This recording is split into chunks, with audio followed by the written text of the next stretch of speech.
Welcome everyone to our continuing series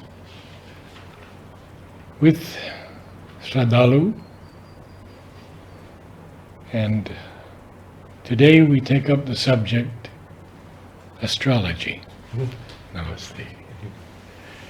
Quite a subject because Mother and Sri Aurobindo have both said a good bit on it.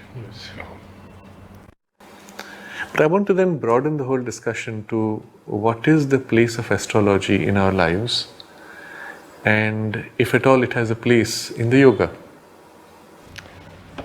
And Mother said that those who are committed to this yoga, astrology has no meaning. Yes, exactly. Even in the science of astrology, there is a recognition of the limitations of the science itself. And so I want to discuss this a little bit. You see, astrology is a highly symbolic representation on a chart of something which has almost a cosmic scale. The position of the planets in relation to the zodiac signs somehow are supposed to influence or affect you at the moment of birth.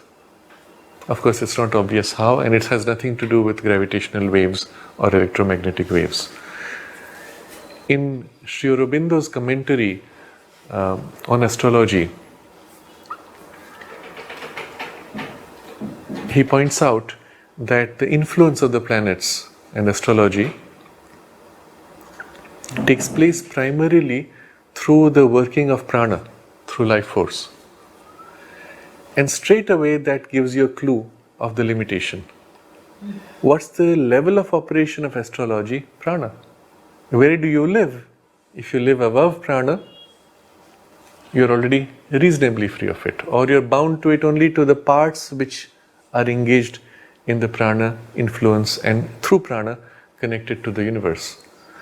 If you then connect to a still higher spiritual consciousness and a spiritual energy which begins to fill and operate in you, taking precedence over the prana or taking charge of the prana working, then again you have basically disengaged from the astrological working. So to put it in very simple terms, as long as you are living by the instinct of your prana, what is instinct after all? An impulse of life force within you pushing. As long as you're living by instinct, you are a product of the processes of the machinery of prana. And to that extent, your chart is indicating what's happening or what will happen or what you will tend to do, etc. The moment you begin to stand back, even in your mind, in your mental awareness, and you say, here's an instinctive impulse, and I choose to restrain myself, already to that extent you have bypassed the astrological influence, isn't it? How many people do that? And that's what makes the influence of astrology effective. But still, what is the nature of that influence? People go to an astrologer and say, what will happen to me? Astrologer may say something like, oh, you're going to have a car accident, or you're going to lose money in the stock market, or you're going to meet somebody such and such date, or you'll have illnesses of this. That's not how astrology works. Unfortunately, people think astrology itself, being a mathematical science, what it predicts has to be mathematical. And that's an error. The understanding of it comes when you see how astrology itself is formed and what it represents. And I want to give a summary picture of it. You see, at every moment, there are two extremes which are absolute. One is the absolute of God, and the other is absolute of your soul. How would these two and their relationship be represented in form and in nature in the form of the universe?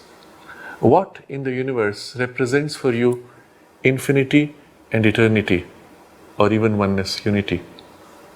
And if you look around, well, it's not the changing of the trees growing, it's not the earth, it's not the sun, it's not your solar system.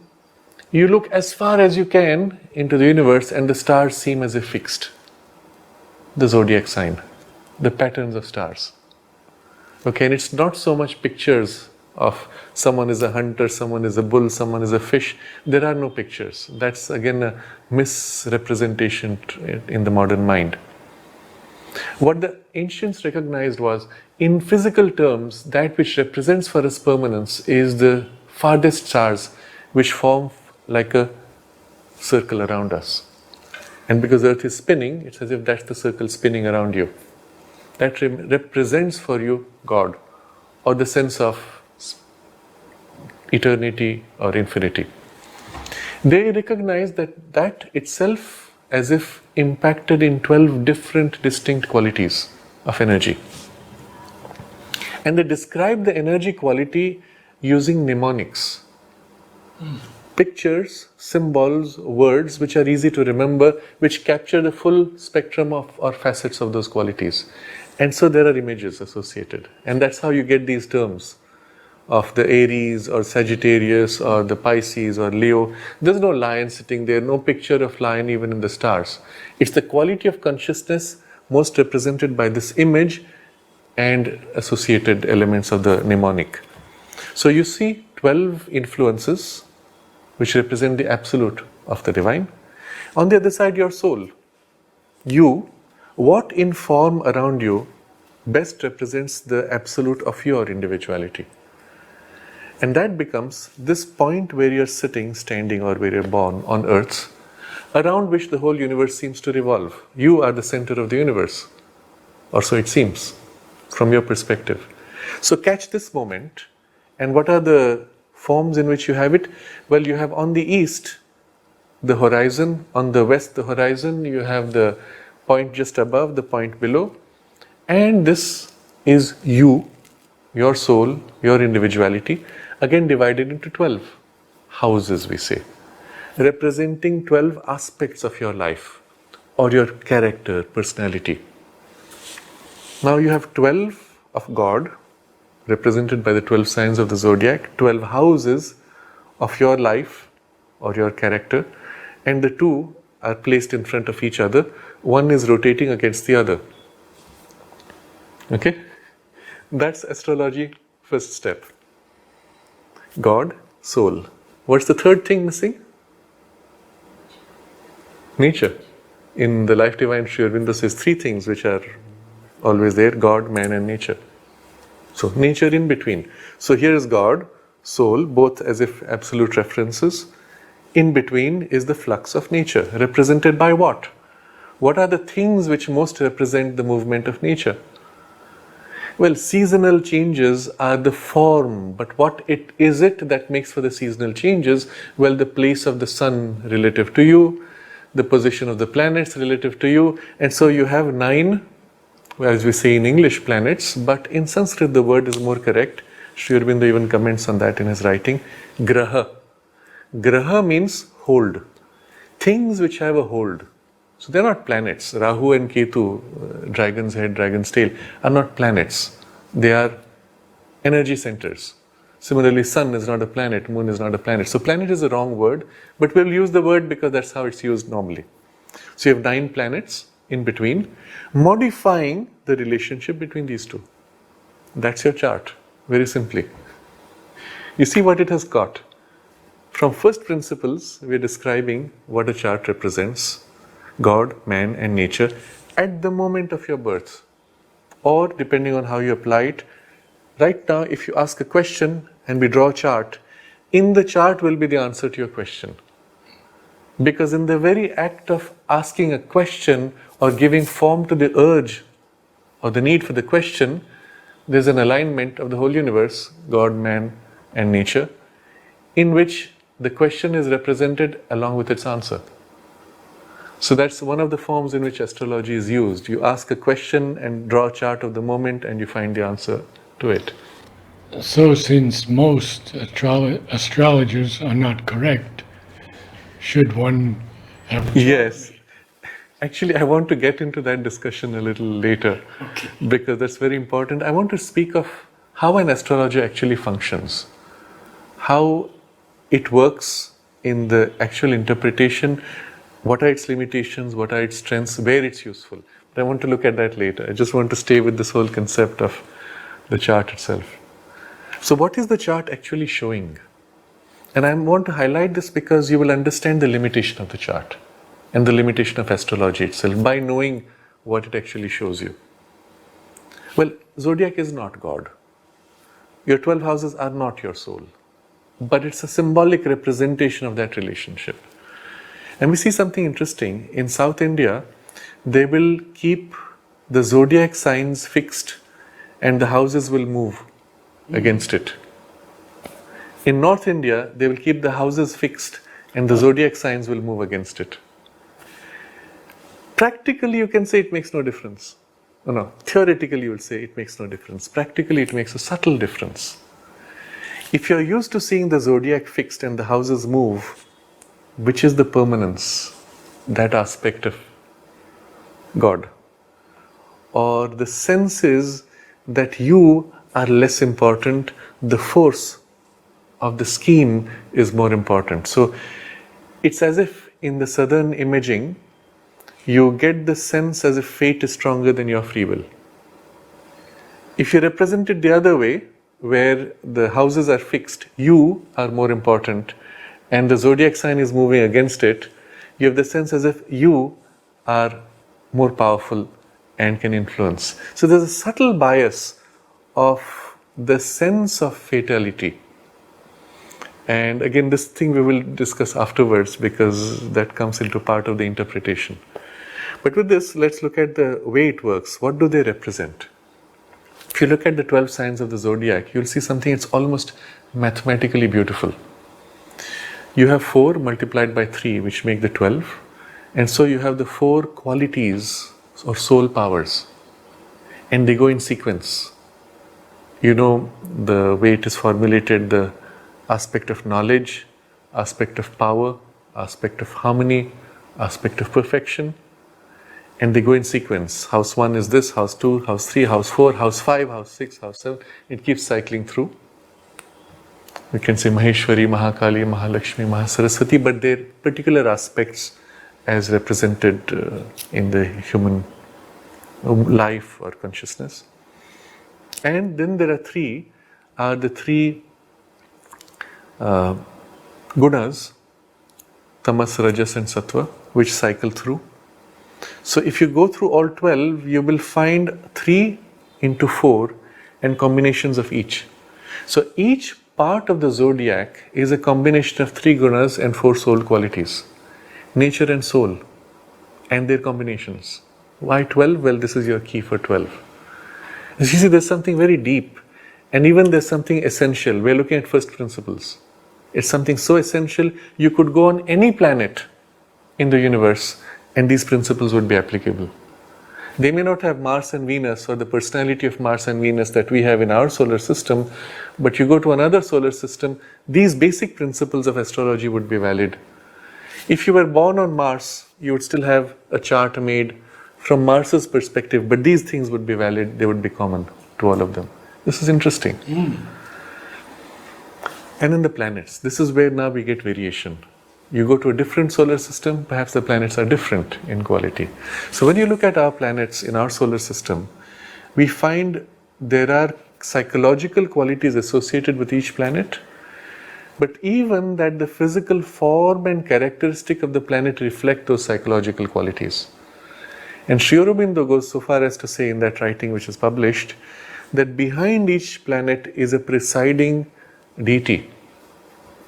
So I think behind Mars it is Rudra, the aspect of force, power, even violence, and Lakshmi is behind one of them, and so on.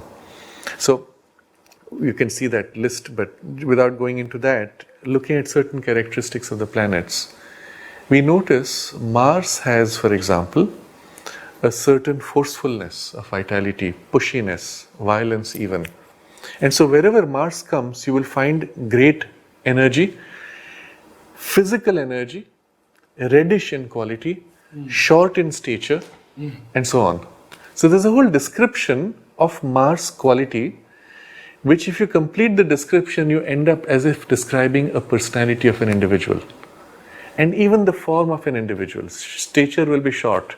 So if Mars is in your rising sign, the first house. Your first house is often defining or influencing the form of your body.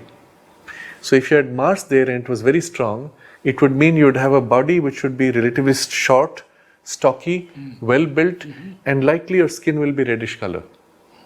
Why? Because there's a strong Mars imprint on you. That's how astrology is working. It's like genetics.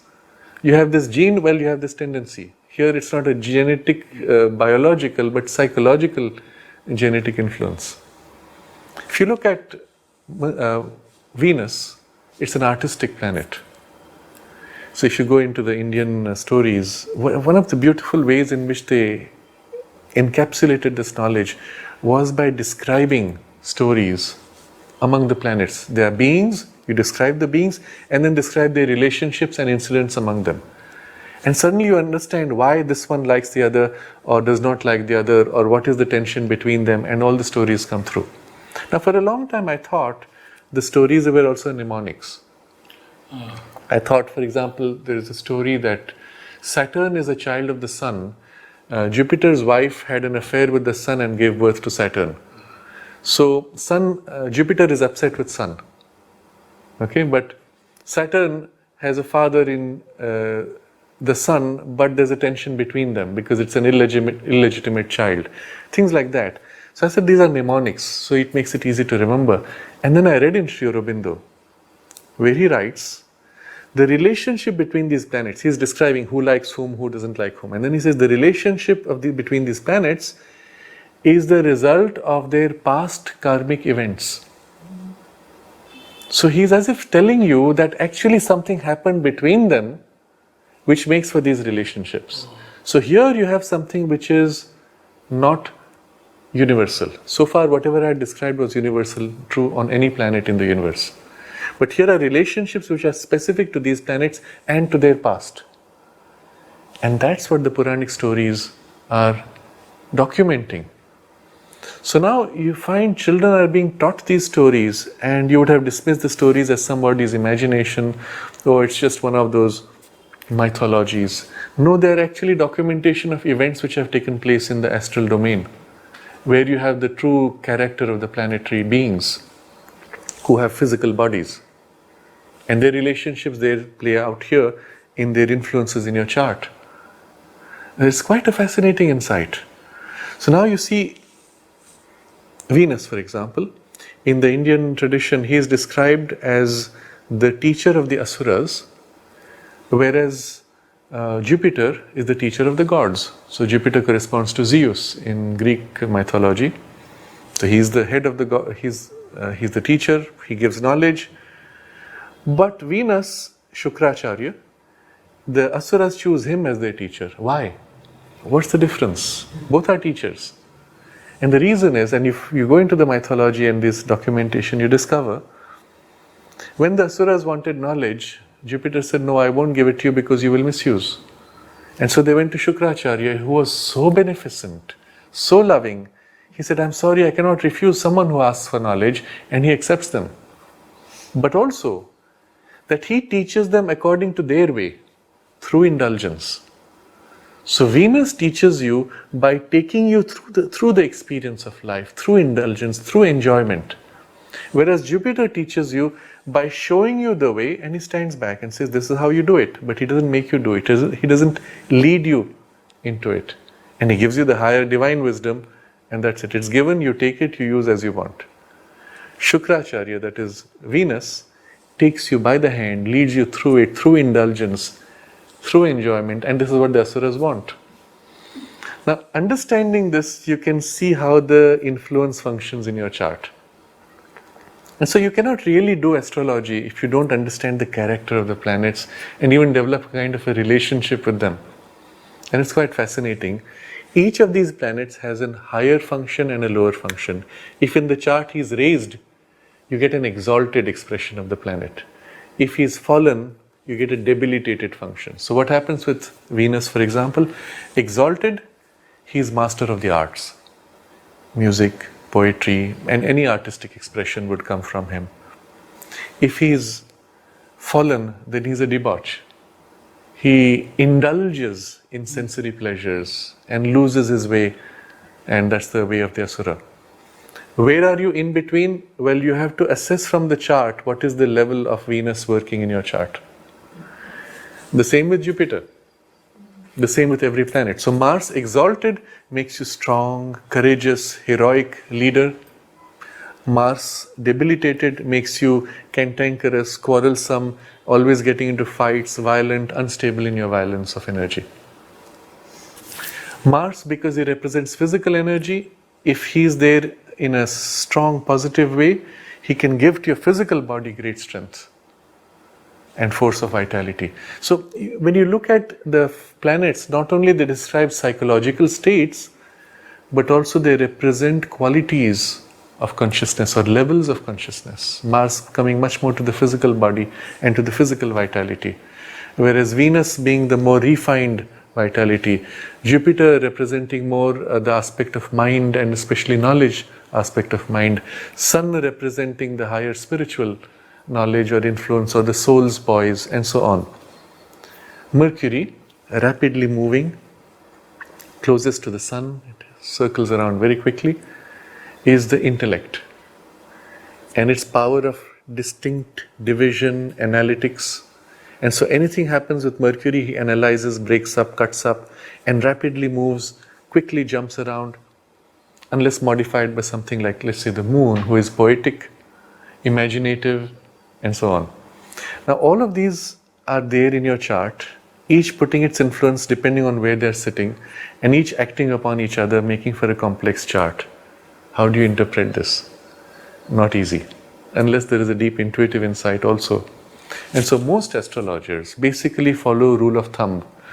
Mars in this house, good for you. Saturn in that house, bad for you. That's not how it works. And that's why bulk of them are wrong. But they play on your psychology. But could you tell us a bit about Leo, because there are 4 or 5 of us here? I'm not an expert in astrology, unfortunately. I did get into it in quite some detail precisely to understand this.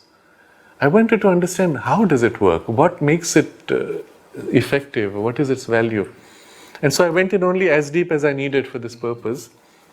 And for a long time I was learning from or discussing with a friend who had extraordinary mastery of astrology. Unfortunately, the fellow died. But during the time when I was interacting with him, I would play this game. We would take a chart, or we would take my chart in this particular case, and I would try to see by intuition what would be the timing of a certain thing, and he would do it from astrology, and often it would correspond, which was fascinating. Then we would look at other people's charts, and I would look at something, what would come from intuition, and he would come from his mastery, and there were correspondences. So I came to the conclusion very quickly that if you can work to develop the deeper intuition, you need not have this. Of course, you can use it as a starting point, a trigger point for the intuition to click. I once gave him a challenge. Not once, 2 occasions I gave him a challenge. I gave him a chart of somebody he knew nothing about. He went deep into it, accurately describing the person, describing his appearance, describing elements of his life which even I did not know. So there was one case, it was an extraordinary person. He had great spiritual authority and power. So he described this as one of the most powerful charts he had seen, and he went into certain details, and he said the person has 2 children. I only knew of 1. So I said, well, is it true? And he said, yes, the second child has something weird, like crazy or mad. And then I discovered later the person actually had a second child, a daughter, who at an early age had brain fever, and as a result brain was damaged. And she remained stunted in mind for the rest of her life. I didn't know about it, and he had found it out through the chart. Amazing. Then another case was a person in Pondicherry who didn't believe in it, so we did again a challenge. We picked a student who had just completed his education. Even I didn't know who it was, so my friend takes his chart, and then the astrologer was supposed to describe his physical appearance. Now what is fascinating is he came up with 2 identifiers. And when he looked at that person, it was obvious these were 2 distinct elements in him.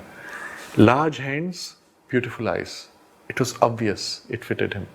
But then he gave other details like reddish skin and all that, which also matched perfectly. And each time I would ask, how do you say this? And he would go into the analysis and say, this combination leads to this. So this is first to tell you how profound the science itself is. But precisely because it's so profound, you cannot apply it casually. And I make an analogy with weather prediction. Weather prediction is a complex science, or stock market prediction is a complex science. And there are books written on it. People have dedicated their lives to mastering the science. And it works. And then it doesn't work suddenly. Because it's not everything. It's looking at one aspect of stock market patterns, not looking at other elements which are outside the stock domain. Same way astrology looks at one aspect, particularly the physical and life energy layer. Does not look at the mind and the freedom of mind, freedom of spirit, freedom of soul, or even other people's freedom intervening to modify. And so suddenly it breaks down, it doesn't work. So all this to tell you that there's a deep truth to it. On the other hand, its current application is completely a misuse and abuse, I will say, of how the astrologers work.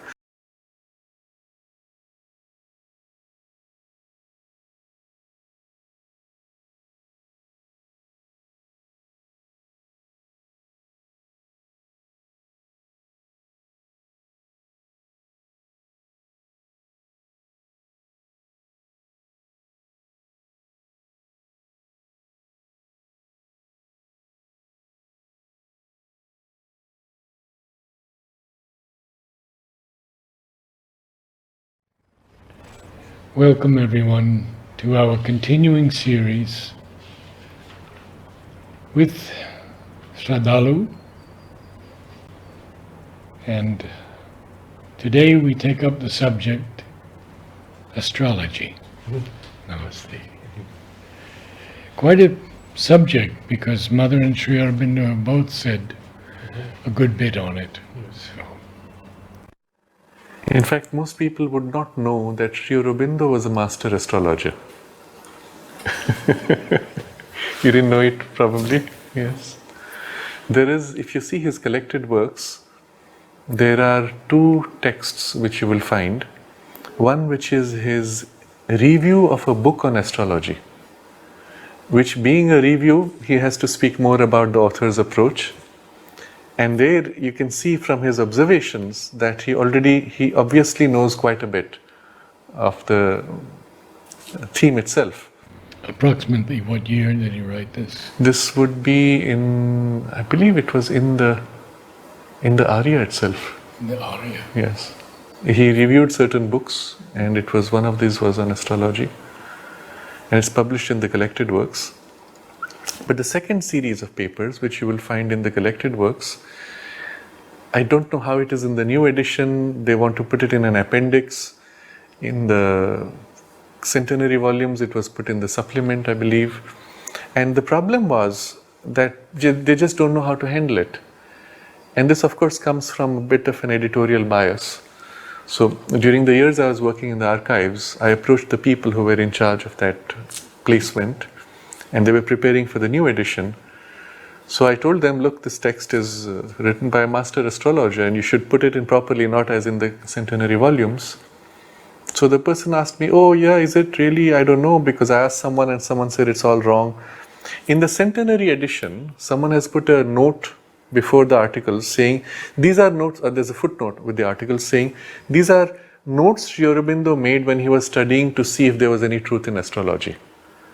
Now, I don't know, I'm going to use a strong word, which fool of an editor had this gumption to make this claim and put his personal fantasy as a footnote as if it's true. Who is there who has the right to say Sri Aurobindo made these notes when he was trying to see? Sri Aurobindo has written it, you just put it out. You don't have to put your silly perspectives. So, in the new edition, I said to the people who were working on it, I said, well, you should put it up as a separate theme in itself. And they had put it also in the appendix. So they said, well, how? I said, just put a section called on astrology and put it like that. You don't have to put any comments. They said, oh yeah, that makes sense. So the fellow puts an arrow, marks it, and of course they didn't do it. I think it's still there in some odd way, separate somehow. When you read the text, you will see the way Sri Aurobindo approaches the life divine, where he goes to first principles and literally builds up the whole scheme of reality from first principles. Any of Sri Aurobindo's articles, wherever he approaches a topic, he goes in depth and builds from first principles. And these texts, he builds astrology from first principles. And he's teaching you, literally, he's teaching you how astrology should be done and what is the principle behind it, how it works, and so on. So I believe there are 3 chapters which are written on the zodiac signs, the planets, and then he comes to the chapter where he has only put the title, the time. And there he would have elaborated on how to do the calculations or what the rhythms of the times, etc. are, and that's left unwritten. Or maybe the paper is missing, we don't know. Now, how do we know that he was master astrologer just from this? Well, the way he presents it. Well, it could still be somebody who has studied it, understood it, and presents it. But to show that he is a master astrologer, I will refer to a third document, which I have seen, and which is currently kept only in Sri Aurobindo's room, and the original is in Sri Aurobindo's handwriting. It was written, I believe, in 1909. And I'll tell you the reason why I believe that. There, Sri Aurobindo writes, the title of the article is Materials for a New Astrology. And there Sri Aurobindo writes that the astrology of today is full of errors because people don't know who are the right authorities and they don't know how to interpret. I'm paraphrasing. And then he writes, and in this text we will present the right authority and the right approach to interpreting. And he says also that only those who have a yogic background and an intuition should be normally doing the astrology itself. Then he says, we will take up some notable horoscopes as examples for how to study a horoscope. And then he presents his own horoscope. That's the interesting thing. It's 15th August, correct time, except the date he puts 1909. So it's as if he wants to hide his identity, but he wants to take his horoscope for the purpose of presenting a notable horoscope. That's why I believe it was written in 1909. And then he begins the process of analyzing the chart. So he does all the calculations from the chart. And in Indian astrology, there is something called dasha, which is a cycle of rhythms of time where different planets rule. And within the major cycles, there are sub-cycles where the whole rhythm is replicated on a smaller scale. And within that, there are sub-cycles. He does detailed calculations of his dashas. And why this is important? Because later he uses it to calculate the lifespan. And he gives you a number, which also I'll come to later. Then he goes on to describe what are the special features of this horoscope. He describes the signs, the zodiac signs, how they are placed, the planets and what they represent, how they are placed. And then he starts analyzing. So somewhere along the way, he points out certain combinations which make this an outstanding horoscope. And one particular combination he declares, and it's one of the most powerful pieces, but I'll paraphrase. I have not brought the text, unfortunately. But he says something like this, and therefore this makes it one of the most powerful horoscopes. And it represents, therefore, he says, the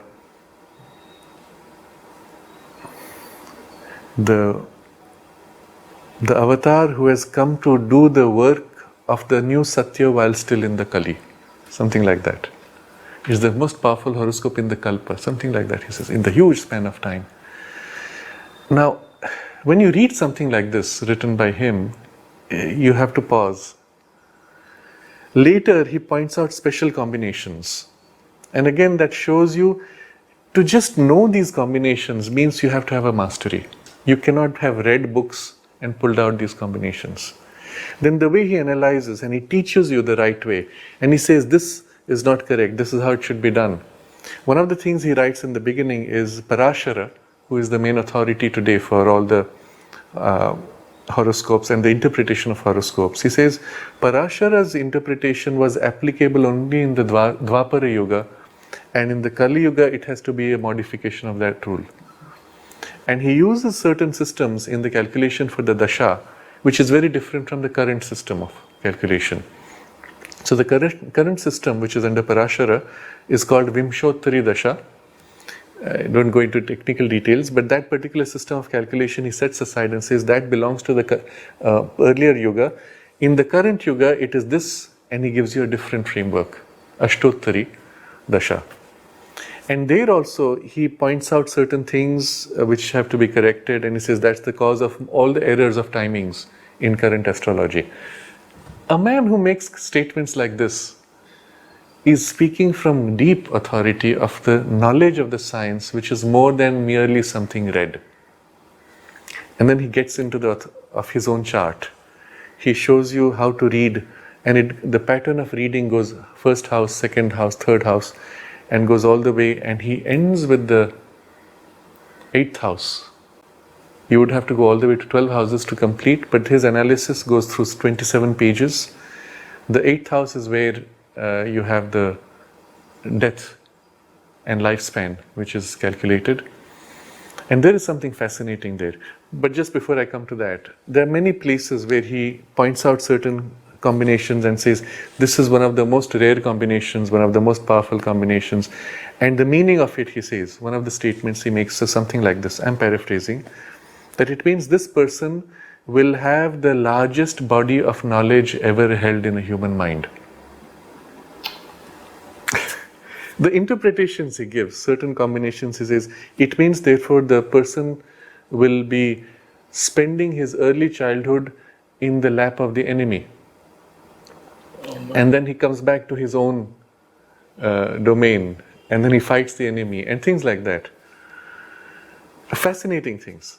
There's one 7th house, generally relates to relationships and spouse. So there he speaks of wife. He describes certain things and then moves on, and suddenly the text changes. He stops referring to wife, and then he starts speaking of the woman.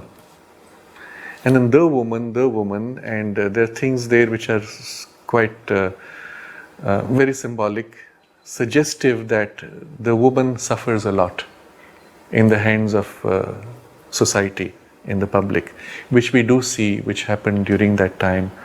A lot of people spoke against the mother and against Sri Aurobindo and things like that. Even today, there's still people writing such nonsense. But there's this description. And then he says, very interestingly, there's a passage that says, the children, he describes certain combinations and says, therefore the children will be great beings, titanic beings, and then some other combination which makes the children divine beings. And then how do you explain this combination? And he comes to this conclusion. He says, therefore it suggests the formation of a community, something like a spiritual community, and the children's children will be as if the beginnings of a new race of humanity. That's the phrase he uses, beginnings of a new race of humanity. Now all of this is written in 1909, and he's describing the formation of the ashram and the mother and her relationship with all the children. And there's this very unusual phrasing. He says, therefore all the children will enjoy the mother. Enjoy the woman. Now, when you think about that phrasing, it makes no sense in normal vocabulary, but it makes eminent sense when you see the relationship of the ashramites with the mother. So it goes on like this, and coming to the part where he describes the lifespan, he comes to a calculation, and this is where you have something very odd. You remember I said there was a calculation of the dasha. He points to the dasha combination, so you look up that and there's a certain age, but when he writes it, he writes a different date. So he refers to an age, he refers to a date, and the two don't match. They're off by 6 years. So which of these is to be believed? And so that I looked at what they meant. So the first reference, okay, I will come to that. So that's the end point of life. But then he says, such and such combination means the person cannot die of poisoning. Such and such combination means the person cannot die of accident. Such and such combination, the person will not die of old age. And so he brings up this question, how then does the life end? It's a big problem because the chart itself shows the planetary positions are protecting him from the normal kinds of end of life. And then he says the clue is found in a very old tradition that looks at Venus as representing a transition between two aspects. And this Venus plays a critical role in the end of life. This suggests the change of life, change of body in a way as if transition to a new body. The suggestion of a transformation. And then he comes to, when does this happen? And he starts calculations. He gives 2 dates, like I said. One is a date by age, the other is a date by date. One of these comes to one of these comes to February of 1951, just 2 months before he left his body. And if he had stayed on 2 more months, that would be that date. The other date comes to 1956, which is when the supramental manifestation takes place. So it's quite fascinating that although there was a mistake in his writing, in the mistake itself you see a correspondence to something which was, so close to something real. Now I place this as a document to point out that he was a master astrologer. These documents were kept by him along with his record of yoga in his room where he was making these notes, and for many years they remained in his room even after he left the guest house and moved to the ashram main building. After Sri Aurobindo left his body, these papers were found in the guest house. They were brought. I believe it was even later. It was after the mother left her body that these papers were found and they were brought. Nolini Kantagupta saw them, and then he gave them to Panditji for safekeeping. They were with Panditji for many years. And subsequently he gave them to Nolinida about a year before he left. Nolinida then gave them to the archives, and for a long time he said not to be published. And then one day someone asked him and he said, okay, you can start work on it. So which became a point of controversy, because when they published it, some people said, oh, it's not to be published. But I think it's a good thing the record of yoga has been published. But this is part of documents which was never given to the archives. And so the original is kept in Sri Aurobindo's room. And it's fascinating because it reveals a side of Sri Aurobindo which nobody knows of. And then subsequently, when I began to explore this further, I interviewed a few people and I discovered something even more interesting. And that is Pavitrada. He was a Frenchman, Philippe Barbier Saint-Hilaire. When he came to the ashram, he had a mastery of Western astrology. And you'll still find in his room all those books, almanacs, charts, quite a few things. And then we were told by one of the very old sadhakas, who's no more, but we have the interview on tape now, that he had heard at that time, in the early days of the ashram, that Pavitra would be doing charts and analyzing horoscopes of some of the disciples, and Sri Aurobindo would see his interpretation and correct him and teach him the right way of doing it. And subsequently, he had also heard that when new people came to the ashram, they would take details of their birth time, and Pavitra would make the chart and show it to Sri Aurobindo. So it shows you an aspect of ashram life and Sri Aurobindo's mastery, which I think currently has no appreciation in the popular mind. He had such deep knowledge of so many fields, and just because he did not write about it, people think that maybe he didn't know much. He was just a poet, and okay, he was also a writer, and he had maybe mastery of the polity and philosophy and yoga, and it stops there. There's another document, of course his Vedic mastery is there. There's another document which is titled The First Rik of the Rig Veda. In fact, it's not one document. In the centenary volumes, it comes as one article. In the new edition, it's actually broken up into many articles. And he's as if approaching the same text, the first Rik, from slightly different approaches each time. And each time he goes into the etymology of the words and then analyzes and describes and literally pulls out the whole yoga, the entire Vedic philosophy, the whole framework of the Vedic symbolism, all that he pulls out just commenting on that first verse. And there, in one of those commentaries, he explains the meaning of the word yajna. Yajna is typically translated as the sacrifice, fire sacrifice. And he says, no, yajna represents the divine, the Lord, Vishnu. And he explains why from the root etymology. And then he describes how this works, and suddenly he switches to, and then he speaks of Agni, and suddenly he switches to 7 kinds of Agni, representing 7 fires, and he goes deeper, and then he speaks of sub-concepts, and he speaks of the sun today as the physical sun, and the working of the electrical forces, and the working of the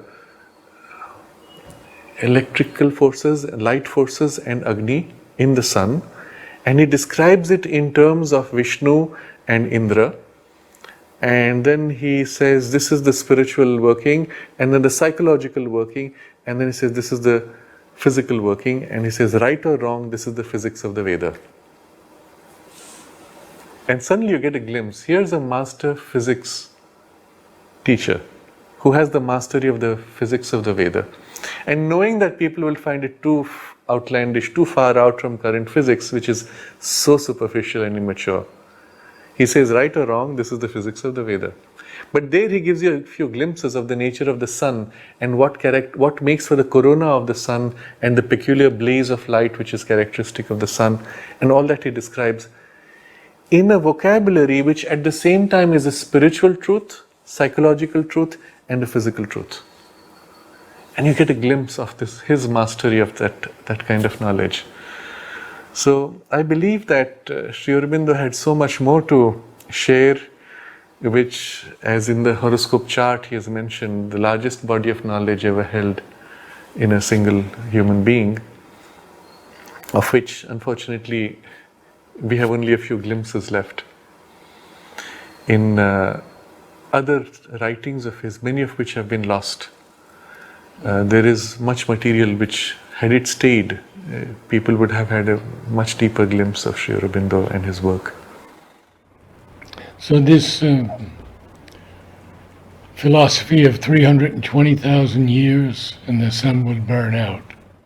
Yes, that is based on current physics, which looks at the sun as one gigantic hydrogen bomb, nuclear ball, which is undergoing nuclear fission or fusion, and it's a speculative assumption of how the sun works. And it was at that time promoted strongly because it justified the nuclear bomb. They said that's how the sun works, it is nature's process, so what's wrong with if we do it, fission or fusion. Of course, sun is primarily fusion, but still fission was just a variation of fusion, so it was accepted. But in fact, all the evidence points to, and Sri Aurobindo's text also points to, the sun being primarily an electric working and not a nuclear working. But that's a discussion for another time.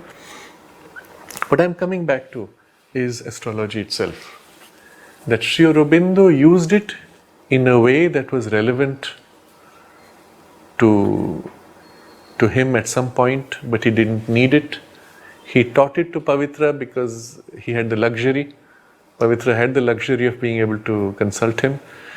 But these are the only texts available today which leave you a hint that he knew much more.